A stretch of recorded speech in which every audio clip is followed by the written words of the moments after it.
Hello guys, welcome back to my YouTube channel. ഇന്ന് ഞങ്ങൾ എല്ലാവരും കൂടെ മക്കളെയും കൂട്ടി ലുലുവിലെ ഫൺ ടൂറിലേക്കാണ് പോകുന്നത്. ഫൺ ടൂറൊക്കെ ക്രിസ്മസും ന്യൂ ഇയറും ഒക്കെ ആയതുകൊണ്ട് കത്തി നിൽക്കുകയാണ് മക്കളെ. ഫൺ ടൂർ മാത്രമല്ല, ലുലുവിലെ എല്ലാ ഫ്ലോറും അങ്ങനെ തന്നെയാണ്. ഇസുവിനെയും സേമുവിനെയും കളിപ്പിക്കുന്നതിനിടയിൽ ഇവിടെ മനുസാറിന് ഇതായിരുന്നു പണി. നൈസിന് ആളിനൊരു ഡോളും കിട്ടി. മനുവിൻ്റെ കയ്യിൽ നിന്ന് ഉടനെ തന്നെ സേമു വാങ്ങിയായിരുന്നു. ഇതെല്ലാം നോക്കിക്കൊണ്ട് തന്നെ മുട്ടച്ചിപ്പണ്ണിരിക്കുന്നുണ്ടായിരുന്നു. പിന്നെ രണ്ടുപേരെയും ഹെലികോപ്റ്ററിലും കാറിലും ട്രെയിനിലും എല്ലാത്തിലും കയറ്റിയായിരുന്നു. മാക്സിമം അവരെ കൊണ്ട് പറ്റുന്നതിൽ എല്ലാത്തിലും കയറ്റിച്ചായിരുന്നു. അല്ലെങ്കിലും രണ്ടുപേർക്കും ഈ ഫൺ ടൂറിലൊക്കെ വരുന്നത് നല്ല ഇഷ്ടമാണ്.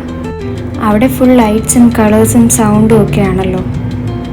പിന്നെ സെയിം ഈ റേസിംഗ് കാറിൽ കയറിയ ടൈമിൽ ഇസു വേറെ ടോയിലായിരുന്നു. അവിടെ നൈസിന് ഫോട്ടോഷൂട്ട് നടക്കുന്നുണ്ട്. നെക്സ്റ്റ് ഈ ഒരു ടോയിലായിരുന്നു ഇരുത്തിയിട്ടുണ്ടായിരുന്നേ. ഇസു നന്നായി എൻജോയ് ചെയ്യുന്നുണ്ടായിരുന്നു. അവൾ എന്നിട്ട് ആ ടോയ് കയ്യിൽ നിന്ന് വിടുന്നുണ്ടായിരുന്നില്ല. നെക്സ്റ്റ് ആണ് സേമുവിൻ്റെ ഊഴം. സത്യം പറഞ്ഞാൽ അവൻ്റെ എക്സ്പ്രഷൻ കോമഡി ആയിരുന്നു. കണ്ടില്ലേ, തിരിഞ്ഞ് നോക്കിയിരിക്കുന്നത്. ഇത് എന്താ സംഭവം, പുറകിലൊക്കെ ഇതെന്താ കത്തുന്നതെന്നായി ഇവൻ നോക്കുന്നേ.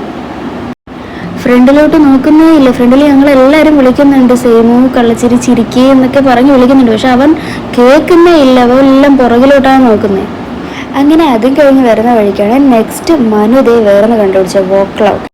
റെഡ് ക്ലൗഡ് വന്നാൽ അതിൽ ഹിറ്റ് ചെയ്യാൻ പാടില്ല, അതാണ് റൂൾ. അങ്ങനെ അതെല്ലാം കഴിഞ്ഞ് ഞങ്ങൾ തിരിച്ച് നേരെ വീട്ടിലേക്ക് പോന്നു.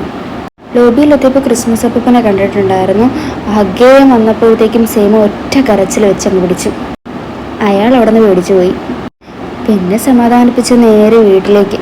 അപ്പോൾ ഈ കുഞ്ഞു ബ്ലോഗ് എല്ലാവർക്കും ഇഷ്ടപ്പെട്ടിട്ടുണ്ടെങ്കിൽ എല്ലാവരും ലൈക്ക് ആൻഡ് സബ്സ്ക്രൈബ് ചെയ്തേക്കണേ. Thank you.